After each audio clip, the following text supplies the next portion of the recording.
Evet kıymetli dostlar, tekrar huzurlarınızdayız. Bir ilim meclisindeyiz. Elhamdülillah çok değerli alimlerden gerçekten dolu dolu geçiyor. Dolu dolu istifade ediyoruz. Rabbim amellerini makbul etsin inşallah. Bu çabalarını meşgul etsin ve bizleri de onların ilminden, amelinden inşallah müstefit kılan kullarından eylesin. Ben tekrar sözü Abdülvahap Ekinci hocama, Ummat Başkanı Abdülvahap Ekinci hocama vermek istiyorum. Şu an malum hocam Orta Doğu bir kaynağın kazan gibi ve tabii Müslümanlar bugün çok farklı fikirler etrafında, belki fikri anlamda bazı çatışmalar var. Yani Müslümanların bir haddi muvasalayı yakalamaları, bir araya gelmeleri kısa vadede mümkün mü? Neler söylersiniz bu konuda? Bismillahirrahmanirrahim. Şimdi aslında yani her şeyden önce şunu çok iyi bilmemiz gerekir. Yani düşünen insanlar arasında alim olan, yani sınıf ve kesimler arasında her konuda ittifak etmeleri mümkün değildir. Yani farklı içtihatları olur, farklı istinbatları olur ve bunlar farklı içtihatlar, farklı istinbatlar, bunlar kesinlikle hocaların, alimlerin, mütefekkirlerin arasında yani farklılığı ve tefrikayı doğuramaz. Tam tersine tesanüt ve telahume vesile olmalıdır. Yani bir insan kendi düşüncesine, kendi içtihadına mutasip olmadığı sürece İmam Şafii'nin radıyallahu teala anh'ın yaklaştığı gibi yani içtihadi savabun yahtemilel hata ve içtihadu gayri haten yahtemilel savabe diye karşı tarafa da içtihadi daire içinde yani hak verme vererek yaklaşıldığı vakit o zaman ne olur? O zaman mesela İmam Şafii ile İmam-ı Hanefi arasındaki içtihadi ihtilaflar İmam Şafii'nin İmam Hanefi hakkında söylediği sözün engellememiştir. Ne demiştir? Ne demiştir? Zikre na'manin lena inne zikrehu vel misku ma karartehu yetedavvav. 70 İmam-ı Azam'ın Markadiyanında yani Şafii mezhebinin önemli sünnet olarak kabul ettiği konutu orada o duayı yapmamış. Yani hürmeten yapmamış. Düşünebiliyor musunuz?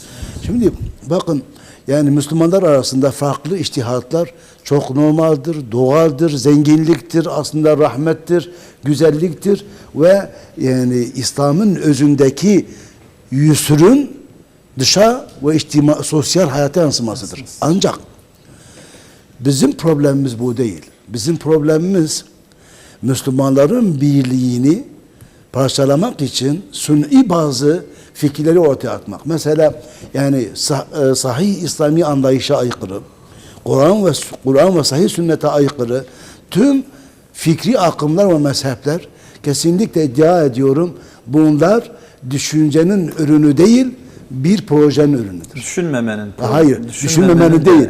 Bir projenin ürünüdür. Yok yani proje yukarıdan işliyor tabii. Evet, arka planda insi şeytanlar plan kuruyorlar. Bu Müslümanları nasıl birbirine düşürürüz veya Kur'an ve sünnetten nasıl uzaklaştırırız? Şimdi adam kalksa Resulullah'a küfrederse kimse inanmaz. Ama Resulullah hakkında şüphe uyandırmak için 1000 dereden su çekerek, su taşıyarak farklı ve şeytani bir üslup bunu yapabilir. Sahabesinin itibarını düşürürse o zaman yani o kadar yakın arkadaşları müteber olan o mütebersiz hileci bir toplumun içinde ve bir grubun içinde en yakın arkadaşları olan bir insana itimat kalır mı? Kur'an'ı da reddedemezler. Peki Kur'an'ı direkt reddetmek çok zor. Sünnetle ilgili kafalarda soru işareti oluştururlar. İşte bu maalcılık, sünnetin inkarı, tarihselcilik ve benzeri bazı sözler aslında söyleyen insanları kastetmiyorum. Söyleyen insan belki cehaletinden söyleyebilir. Bu fikirleri cehaletinden savunabiliyor. Veyahut nefsine mahkum düştüğü için yani halif teoraf. Evet. Muhalefet et. Yani olağanüstü bir şey söyle. Herkes senden bahsetsin. Yani bir parantez içinde Arabi'nin birisi gitmiş zemzem suyuna küçük abdestini yapmış. Adam da demiş ki ya sen deli misin? Ne yapıyorsun? Demiş ki ya insanda benden bahsetsin. Normal halaya giderse herkes halaya gider. Kimse kalkıp da bu adamın varlığından bahsetmez. Ama Zemzem suyunda böyle bir fiili yapmak onu meşgul eder. Şimdi bazı talebeler bana söyledi ki hocam ya bu medyanın için çıkmıyorsun. Medya senden bahsetmiyor. Dedim ki medyanın benden bahsetmesi çok kolay. Ben namazın 5 olmadığını, 3 olduğunu söylersem Bütün dünya medyasına. bütün dünya medyasına girerim. Ama 5 diyorum, herkes 5 diyor. Zekat farzı diyor, sünnetin gereğini söylüyoruz. Şimdi bazı insanlar o nefsi psikolojik rahatsızlık, aslında bu bir hastalık. Bu hastalığın İslami yani ifadeleriyle gururdur, kibirdir, ölçüptür. Bundan dolayı buna mahkum olabilirler. Ama esas işin özünde plan var, proje var, Müslümanları birbirine düşürme var ve bu sorunun cevabını şu kıssa ile, şu temsille noktalamak istiyorum. Allah rahmet eylesin Muhammed İkbal, İblis Parlamentosu başlığıyla çok enfes bir şiir yazmış. Bir gün dünya şeytanları bir araya gelmiş. Kendi aralarında Müslümanlar için en büyük tehlike, kendileri için en büyük tehlike ne olduğunu gündeme almışlar. Birisi kapitalizm demiş, diğeri komünizm demiş. Ama netice itibariyle iblisin kendisi kürsüye çıkarak efendiler demiş. Hayır, ne şudur ne budur. Bizim için en büyük tehlike Muhammed ve Muhammed'e inanan Müslümanlardır diyor. Tabii ben çok seri ve kısa kesiyorum. Peki bu tehlikeden kurtulmanın yolu ne? İhtilaflı konuları gündeme getirerek onları birbirine düşürme. Ve maalesef bazı ihtilaflı konular İçtihadi daire içinde ama ihtilafa sebep olmaması gerekiyor. Bir de bazı ihtilaflı konular, usul konusunda. Mesela usulü konular, sünnetin inkarı. Efendim Kur'an-ı Kerim Resulullah'ın dönemine hitap ediyor. Allah muhafaza etsin. %100 insanı dinden çıkartan Kur'an'ın Muhammed'e ait olduğunu iddia etmek aleyhissalatü vesselam. Yani Allah'ın kelamı değildir. Yani bunlar hepsi bir tuzaktır, plandır, projedir. Ümmeti parçalamak ve parçalanan ümmeti daha parçalamak için şeytani bir projedir. Bu konuda duyarlı olmak lazım ama Allah'a çok şükür yani şu ana kadar konuşan çok değerli hocamız yani Doktor Ali Karadayı hocamızın gibi kendisi ve kendileri gibi sünneti müdafaa eden Dünya Müslüman İttihad-ı Alemil Ulema Müslim Dünya Müslüman Alimler Birliği içinde yani Allah'a çok şükür hakikaten sahih ehli sünnetin temel ilke ve prensiplerine bağlı kalarak Kur'an ve sünneti en güzel ilmi delillerle savunacak ve savunan bir oluşum var, bir birlik var. Elbette ki yani UMA da o birliğin bir parçası ve temsilcisi olarak ki MADAV da zaten yani bizim Tayyip Hoca bizim UMA'nın Yüksek Şeref Kurulu üyesi. Bizim UMA'nın de yönetiminde MADAV olarak da aynı şartı altında diğer kuruluşlar gibi bulunan bir kuruluş. Yani UMA'dır, MADAV'dır, Dünya Müslüman Alimler Birliği'dir. Diğer kuruluşlarımız kendi görevlerini yerine getirdikleri sürece ki getirmeye çalışıyoruz. Bu şeytanın tuzakları basiretle ve inşallah ilmi delillerle la mahalle leha minel i'rab neticesinin varlığına vesile olacağız. Allah razı olsun. Teşekkür ediyoruz. Ömer Faruk Hocam neler yazdınız? Evet. Heybede neler varsa biraz bize de Eyvallah, estağfurullah. Bizim medeniyetimizde tarih boyunca toplumu şekillendiren, yönlendiren genelde hep alimler olmuştur. Toplumun önderleri alimler olmuştur. Toplumlar alimlerin duruşuna göre tavır takınırlar. Yani sınıfani idâ salaha salahal evet. ümmet değil mi? Yani şimdi bizim ana problemimiz alimlerin görevlerini tam yerine getirmeyişidir. Birinci problem bu. Ama ana problemimiz yeterince alimlerimizin olmayışıdır.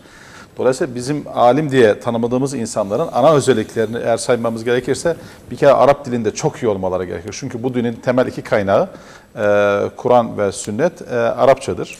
Bu Arap olanlar için de geçerli mi? Şimdi burada Arap dili derken kastettiğimiz günlük Arapça konuşmak değildir. Değil Bunu kastetmiyoruz. Yani burada sahabe dönemi de sahabenin kullandığı o klasik Arapça yani Kur'an ve sünneti peygamberi anlarken kullanmış oldukları o Arap dili ki bunlar kaynaklarda var, kaynaklı kitaplarda var. Hatta cahiliye dönemi Arapçanın, o Kur'an'ın indiği dönemdeki Arapçanın çok iyi anlaşılması gerekir. Yani kaç Sibevhimiz var, kaç Zeccacımız var, Şimdi kaç birincisi, Halid bin Ahmet'imiz var bugün. Birincisi bu Arap dilinde çok iyi olma. Niye bunu böyle söylüyorum? Çünkü bir Moritanya ziyaretimde bir şey fark ettim. Alimler arasında çok ciddi farkların olmadığını fark ettim. Bu çok önemli bir gözlemdi benim için ve şu soruyu sordum. Niye sizin alimleriniz arasında çok ciddi sorunlar yok? Moritanya'da alimler arasında çok ciddi farklılıklar yok. O siyasi görüşler ayrı bir şey ama ilmi olarak çok ciddi Usul uçurumlar, konularında ciddi uçurumların olmadığını gördüm. Bunun da sebebinin Arap dilinde çok iyi olmaları olduğunu keşfettim. Yani Arap dilinde gerçekten çok iyiler. Dolayısıyla bu ana meselemiz bu. Yani Arap dilinde çok iyi olmaları gerekiyor. İkincisi de Kur'an ve hadis ilimlerinde çok iyi olması lazım. Yani eğer Arap dilinde çok iyi olup Kur'an ve hadis ilimlerinde yeterli değilse bu da bir eksiklik olarak devam ediyor. Bu da yetmiyor. Kur'an ve sünneti iyi işleyecek, usta haline gelebilmesi için usulü fıkıh ve usulü hadisi çok iyi bilmesi gerekiyor. Bu da yetmiyor. Bütün bu bilgilerin harmanlanıp arazide nasıl kullanılacağını, sosyal hayata nasıl yansıtılacağını iyi bilebilmesi için modern dönemde gelişmiş sosyal bilimleri çok iyi bilmesi gerekiyor. Bütün bunları tamamladığımız zaman bu alimin artık toplumun önüne geçip hizmet verebilecek konuma geldiğini hep beraber yakından görebiliriz. Şimdi ben sünnetle ilgili bir önce değinilen konularla ilgili bir iki cümle kullanmak istiyorum. Şimdi biz modern dönem bilimin bir tanımı var. Bilimin tanımına göre biz işte sosyoloji, psikoloji, hukuk bilimi falan bunlar hepsini bir bilim olarak kabul ediyoruz ve bunlarla amel ediyoruz. Psikoloji, sosyoloji, hukuk ve diğer sosyal bilimler. Biz bunları modern bilim tanımına göre tanımlıyoruz ve bilim olarak kabul ediyoruz. Şimdi Müslüman toplumları toplamda şekillendiren sünnettir. Şimdi Müslümanlar olarak eğer biz sünneti olayın dışına çekersek, eğer sünneti kaynak olarak toplumları besleyen bir kaynak olmaktan çıkarırsak, bırakın Kur'an anlamı o tamamen başka bir şey. Ben başka bir şeyden bahsediyorum. Sünneti kaynak olarak toplumu şekillendiren bir kaynak olmaktan çıkardığımız andan itibaren biz ne toplumun sosyolojisini anlayabiliriz ne de psikolojisini anlayabiliriz. Çünkü bu toplumu şekillendiren sünnettir. Bakın bizim normalde günlük adetlerimizin büyük bir kısmı, özellikle Osmanlı'dan bugüne kadar ulaşan adetlerimizin büyük bir kısmı sünnet merkezidir. Altını inceleyip baktığımız zaman altından sünnet çıkıyor. Dolayısıyla bunlar bu toplumun adeti haline gelmiş, toplumun psikolojisi haline gelmiş, ilişkileri haline gelmiş. Bütün bu olayları bilimsel tanımıyla yok sayamazsınız. Anlatabiliyor muyum? Evet. Çünkü bunlar bilim haline gelmiş, bunlar incelenmiş ama bunun sünnetle ilgisi belki kurulmamış olabilir bugün. Dolayısıyla sünneti yani bilim dışı sayamazsınız. Ana mesele bu. Bırakın bu yani sosyal bilimler açısından bunu böyle söylüyorum ama bir de teknik olarak da özellikle usulü hadis ilmi Müslümanların tarih içerisinde geliştirdikleri en önemli bilimlerden bir tanesidir. Niye bu çok önemlidir? Çünkü raviler, senetler, metin kritikleri bütün bunlar İslam ümmetinin geliştirdiği ve nadir bilimlerden bir tanesidir. Yani bu o kadar ucuz bir şey değildir. Yani bir hadisi reddetmek veya kabul etmek o kadar ucuz bir şey değildir. Bunun için insanlar en az 10 sene hadis ilminde dirsek çürütüyorlar. Sadece bu teknik meseleleri öğrenebilmek için. Hocam az önce söz etti. Bukhari Hazreti evet. 30 yılını bu işe vermiş. Şimdi yani, o hadis toplamak için uzun bir süre ihtiyaç var. Evet. Ama bugün modern dönemde bile bu kadar bilgisayar eğitiminin gelişmesine rağmen, teknolojinin gelişmesine rağmen o metodolojiyi yakalamak ve bugün tahsih ve yapabilmek için yani hadislerle ilgili ileri geri konuşabilmek için bütün bu bilimlerin tamamını okuyup sonra da teknik olarak hadis ilminde çok iyi olmak gerekiyor. Bunu söylemeye çalışıyorum. Bütün bunları yapmamış bir insanın hakikaten hadis konusunda konuşması en azından bilim adına çok yanlış bir şey olur diye düşünüyorum. Çok güzel ifade ettiniz. Allah razı olsun. Yani bu konuşmalarınız bir öze oturtulursa, toplanırsa güzel bir makale konusu olur diye düşünüyorum. Özellikle özür diliyorum. Sünnetin evet. Yani sosyal bilimlerle ilişkisini ve içtimai hayata yansıması çok güzel bir bakış açısıydı. Buyurun hocam. Son bir şey söylemek istiyorum. Yalnız burada bir şeye dikkat etmek lazım. O da şu. Bizim maalesef zaman zaman teknik olarak yani ilmi olarak birbirimize farklı düştüğümüz zaman hemen zannediyoruz ki bu sünneti inkar ediyor. Bu çok yanlış bir şey. Hatta bazen ileri düzeyde hadis hocalarını bile biz bazen hadis inkarcısı olarak suçluyoruz ki bu çok doğru bir şey. Bu evet. Doğru bir şey de değil. Yani hadis uleması kendi arasında bile zaman zaman birinin tavsiye ettiğini, birisini tadif edebiliyor. Bu hadis ilmi içerisinde tartışılabilecek bir konu. Olabilecektir Yani, hocam da bunu bu ifade önemli etmişti bir şey. zaten. Bunu da bu ama ehli tarafından tartışılıp ehli tarafından konuşulabilecek bir mesele. Bunun için de bu problemleri aşmak için, birden dışlamamak için birbirimizi Osmanlı medreselerinde okutulan ama bugün çok da fazla üzerine durulmayan en önemli ilimlerden bir tanesi fıkhul hilaf ilmidir. Yani nasıl ihtilaf edeceğiz? Ben seninle ne kadar ihtilaf edebilirim? Ne kadar seninle ihtilaf ettiğim zaman ben bu senin dairen içerisinde kalabilirim. Veya ben seni ne kadar tahammül edebilirim? Bu birbirimize tahammül etme ilminin Şu an adı fıkıh hilaftır. 12 ilim arasında bir de münazara ilmi var. Yani Münazara ilmi münazaranın hilafı adabı- çoğaltıcı bir şeydir, azaltıcı Evet, bir şey değildir. evet. Onu kastetmiyorum. Evet. Ben birbirimize olan İhtilafımız ne birliklerimizi ölçüde? aynı çatı altında nasıl bir arada kalabilirizin ilmini geliştirmemiz lazım. Bunun modern karşılığı kriz yönetimidir. Yani bizim ana problemlerimizden bir tanesi de kriz yönetimini çok iyi bilme işimizdir. Son bir cümle. Her zaman Pakistan'da bulunduğum yıllarda şunu söylemişimdir. Geçen de yine ben bir hafta önce Pakistan'daydım. Bugün Pakistan'da 35 bin civarında medrese var. Maşallah. 35 bin civarında. Ancak bu 35 bin civardaki medresenin belki 15-20 tanesini bir kenara koyarsak ki hocam da Tayyip hocam da ziyaret etmişti bunlardan bazılarını. 15-20 tanesini ki 15-20 bile çok fazladır. Bir kenara koyarsak bunların geri kalanın tamamındaki eğitim sistemi Osmanlı medreselerinde okutulan eğitim seviyesinin %50 daha gerisindedir. Burada şunu söylemek istiyorum. Bu kadar çok medrese olması demek bu kadar sağlıklı çözüm ürettiğiniz anlamına gelmiyor. Evet. Ve onlara ben hep şunu söylemişimdir. Bakın biz Osmanlı döneminde sizden daha kaliteli eğitim veriyorduk ama biz koca bir imparatorluğun yıkılışını bu medreselerimizde engelleyemedik. Evet. Dolayısıyla biz bugün medreselerden bahsederken veya akademiyeden bahsederken bir medeniyeti ayakta tutacak bütün faktörleri, bütün fonksiyonları da masaya yatırıp nerelerde eksiğimiz var, nerelerde fazlamız var bunu da görmemiz lazım. Belki de branşlaşmaya gitmemiz lazım, uzmanlaşmaya gitmemiz lazım. Uzmanlar tekrar dönüp daha üstün zekalı, daha kabiliyetli öğrencileri ele alıp bunlar arasında yeni İmam-ı Şafiiler, belki yeni İmam-ı Ebu Hanifeler, yeni buharlar çıkarmamız lazım. Yani bunun yolunun da az önce bütün hocalarımızın ifade ettiği gibi yeniden yani akademiye ve medresenin mezcedilmesinden geçtiğine inanıyorum. Yani birinde modern ilimler belki aydın diyebileceğiniz insanlar yetişiyor. Arabi yönü belki eksik kalıyor. Birinde Arabi ilimler alanında yetişen insanlar oluyor ama münevver diyebileceğimiz, aydın diyebileceğimiz insanlar İşte onu eksik ben kalıyor. tabir olarak aydın alimler dedim ve bitirdim. Evet, yani. teşekkür ediyoruz. Süremiz de çok daralıyor maalesef. Bu kadar değerli bir insan bir arada ama her birine kısa kısa söz hakkı veriyoruz. Hocamızın ilgi alanı mezhepler tabii, taklit konusu. Hocam sosyal bilimler açısından sünnetin yani hayata yansıması olduğunu çok güzel ifade etti. Üstadımıza tabii kısa sürmemiz lazım. Süremiz de çok daraldı maalesef. Bugün yani mezheplerin toplumu yönlendirmede, toplumu bir arada tutmada mezheplerin rolü var mı? Geçmişte nasıl bir rol üstlenmiş ve günümüzde nasıl bir rol üstlenebilir bu fıkhi veya diğer itikadi mezhepler?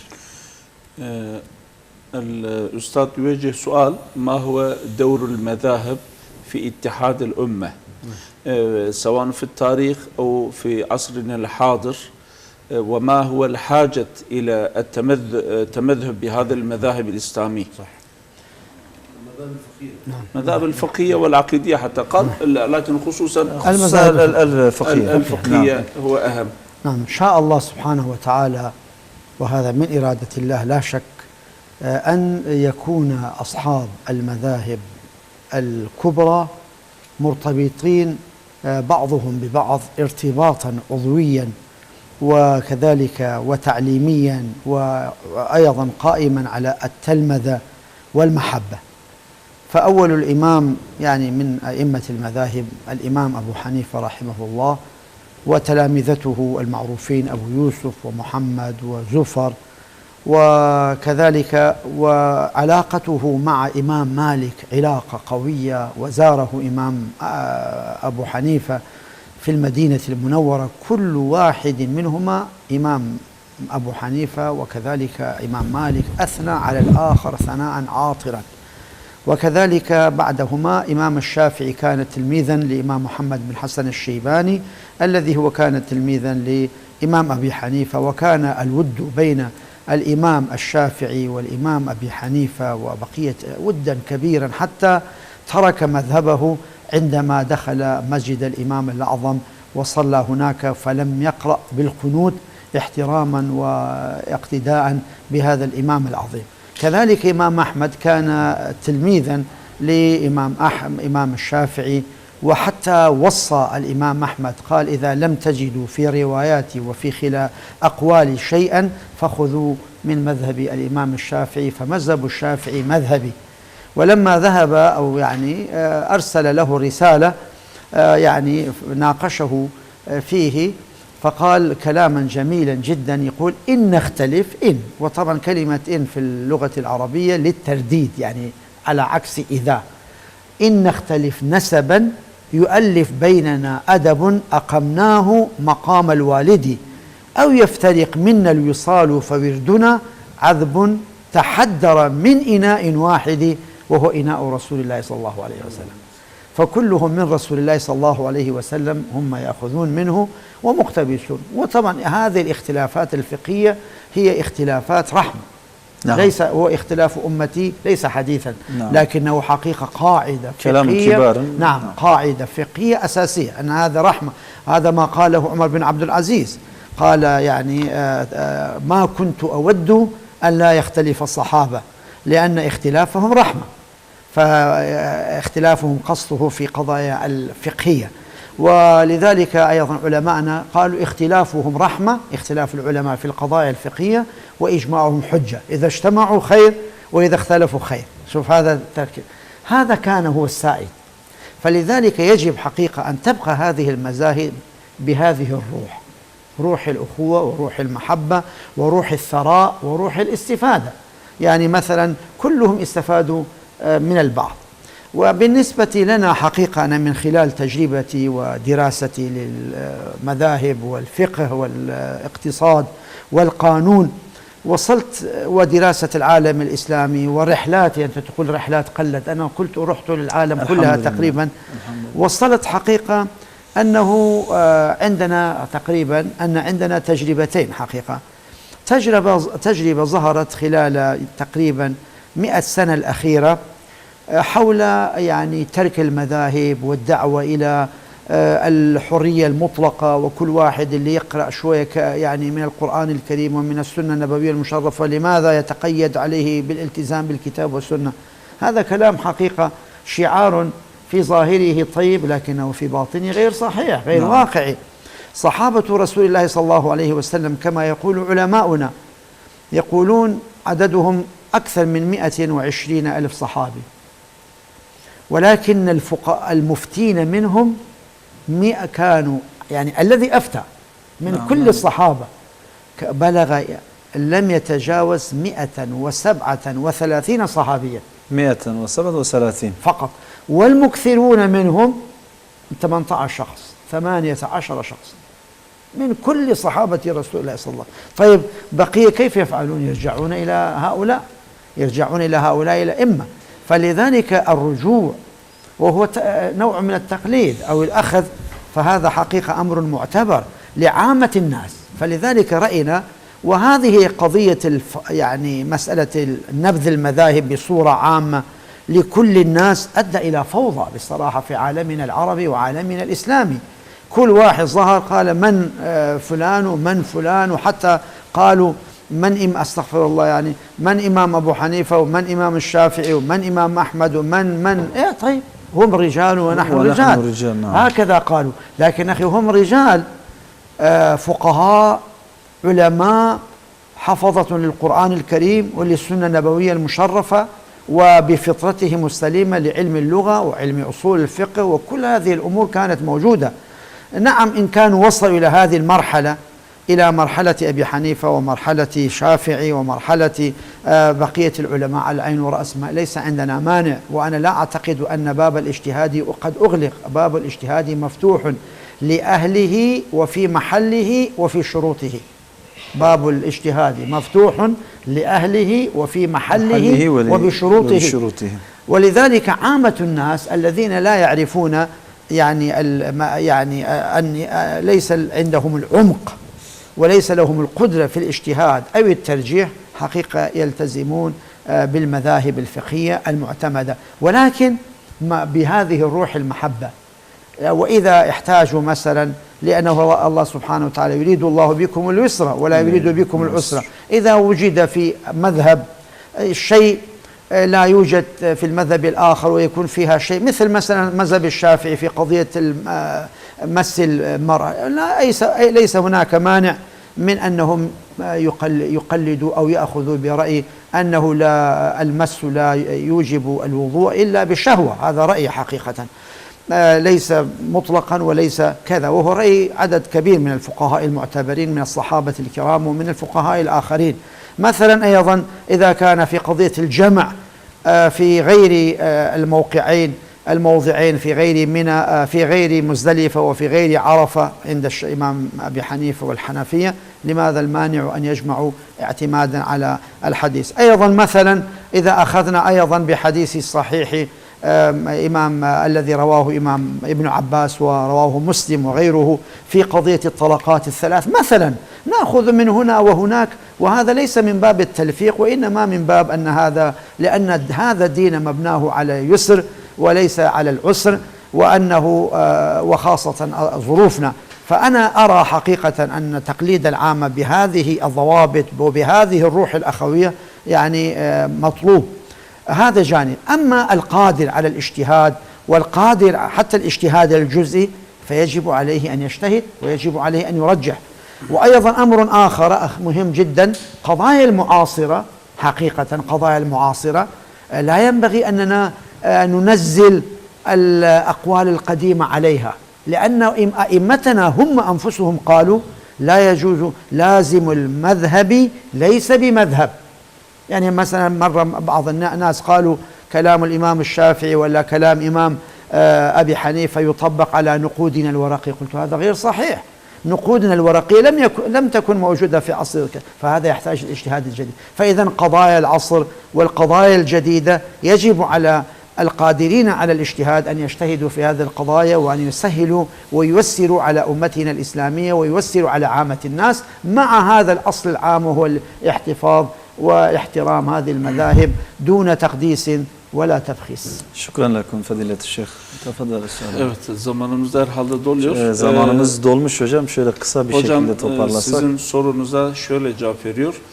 Allah'ın bir hikmetidir ki şu 4 mezhep kurucularının birbirlerine ne kadar bağlı olduklarını, yakın dönemde olduklarını ve hatta birbirlerine talebe olduklarını görüyoruz ki bu da Allah'ın bir takdiridir. Mesela Ebu Hanife İmam Malik'in ziyaretine gitmiş, ondan istifade etmiş, ikisi birbirine çok medhü senalarda bulunmuşlar. Aynı şekilde İmam Şafii, İmam Ebu Yusuf'un talebesi olmuş, muhabbetleri olmuş. İmam Muhammed'den istifade etmiş, epey ilmi münazaraları olmuş. İmam Ebu Hanife hakkında çok güzel methiyeleri vardır. Aynı şekilde görüyoruz ki İmam Hanbel, İmam Şafii'nin talebeliğini yapmış. Bütün hatta bazı meselelerde benim görüşümü göremezseniz İmam Şafii'nin görüşü benim görüşümdür demiş. Böyle aralarında bir ülfetin, muhabbetin, karşılıklı istifadenin, birbirini takdis etmenin yani medhu sena etmenin olduğu bir ortam görüyoruz. Bu da bizim için ders ve ibret almamız gereken. Dolayısıyla mezheplerin müntesipleri arasında da böyle bir ülfetin, muhabbetin, dayanışmanın olması gerektiğini gösterir. Diğer tarafta Ömer bin Abdülaziz çok güzel bir şey söylüyor. Diyor ki sahabenin arasındaki ihtilafın olmamasını ben arzu etmezdim. Sahabeler arasındaki ihtilaf çünkü bizim için bir kolaylığa vesile olmuştur, rahmete vesile olmuştur. Çünkü ümmetin fıkhi meselelerdeki farklı görüşlerin olması ümmet için bir rahmet olmuştur. İcma'da aynı şekilde hüccet olmuştur. Dolayısıyla da mezheplere mensup ulemanın birbirlerinden, ilimlerinden mezhep imamlarında olduğu gibi istifade etmeleri vardır. Şimdi benim bu kadar ilmi çalışmalar, mezhepler üzerinde, fıkıh üzerindeki çalışmalar ve dünyadaki bütün bu gezmelerimden şu iki tecrübeyi gördüm. Sonuç olarak ben özetle onları söyleyeyim. Son 100 yılda bir mezhepsizlik akımı vardır. Yani işte Kur'an bize yeter, mezheplere gerek yok. Sadece her birimiz Kur'an'ı, sünneti okuyup kendimize göre oradan hükümler istinbat edip dinimizi ona göre yaşayabiliriz gibi böyle güzel süslü cümlelerle ifade edilir. Halbuki realiteye baktığımızda, vakıya baktığımızda böyle bir şeyin mümkün olmadığını görüyoruz. Her birimizin kendi başımıza dini yaşamamız mümkün değil. Bakın ilk nesil sahabiler ki bütün hepsi de müştehittiler, hepsi de Resulullah'ın yanında terbiye görmüşlerdi. 120 bin civarında sahaba vardı ama bunlar üzerinde fetva verenlerin 137 tane olduğunu araştırmalarımda ben gördüm. Hatta en çok fetva veren sahabe sayısı 18 olmuştur. Bu çok dikkat çekici. Demek ki diğerleri ne yapıyordu? Diğerleri bunları taklit ediyordu. Demek ki her biri kendi başından Kur'an'dan sahabe ahkam çıkarmamış. Sahabe sahabeye sormuştur. Bu da demek ki alimlere sorup alimlerin arkasında yürümemiz gerektiğini bizlere mecburi kılıyor. Ama maalesef görüyoruz ki günümüzde bazı insanlar çıkmış, İmam Ebu Hanife gibi, İmam Şafii gibi, İmam Malik, İmam Hanbel gibilere onlar da adamdır, biz de adamız gibi onlara karşı lakayt kalıyor, onları dışlayabiliyor ki bu kesinlikle İslam anlayışıyla bağdaşmayan bir şeydir. Evet onlar da ricaldi ama onlara baktığımızda çok zengin bir hadis kültürleri vardı, usul bilirlerdi, derin bir fıkıh bilgileri vardı. Ha siz de eğer onların derecesine ilmi manada gelebiliyorsanız tamam siz de onları taklit etmeyin. İçtihat seviyesine gelebilecek kadar ilmi birikimi olan birisinin zaten bir başka müştehidi taklit etmesi elbette ki caiz değildir. Ama ilmi yeterliliği içtihat derecesinde olmayan bir insanın bir alimi, bir mezhebi taklit etmesinden başka çaresi yoktur.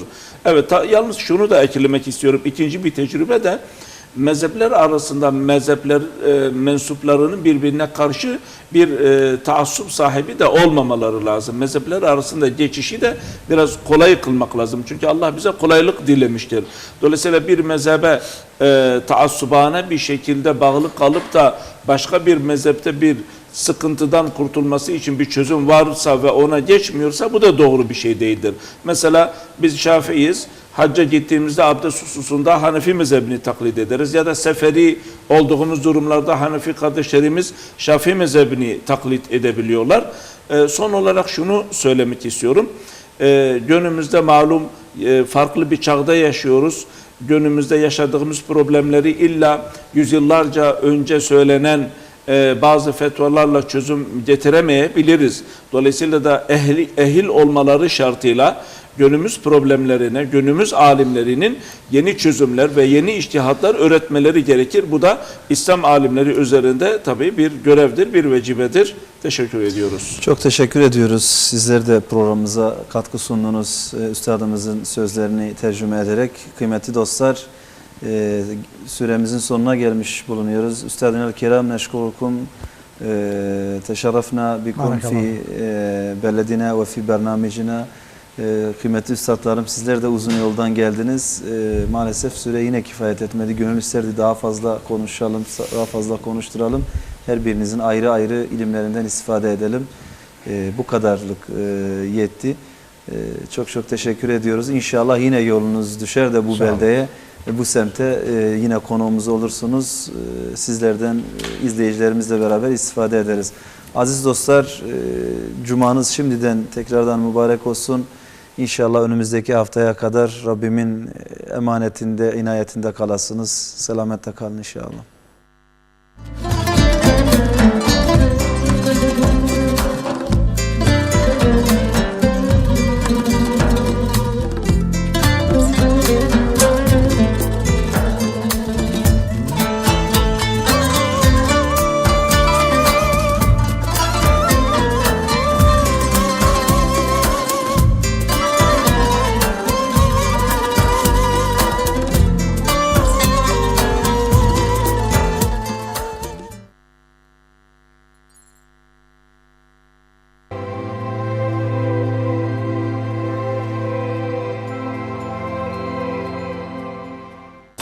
Bu devirde ev almak zor. Ev alma, ayakkabı al. Forum Diyarbakır'dan 19 Nisan'a kadar yapacağın her 100 liralık alışverişle ev kazanma şansı yakala. Diyarbakır Söz, haberde, sporda ve yorumda rakipsiz. Ömer Büyük Timur yönetiminde güçlü bir kadro ile daha aktif ve doyurucu. Evinizin ve iş yerinizin tek gazetesi Diyarbakır Söz.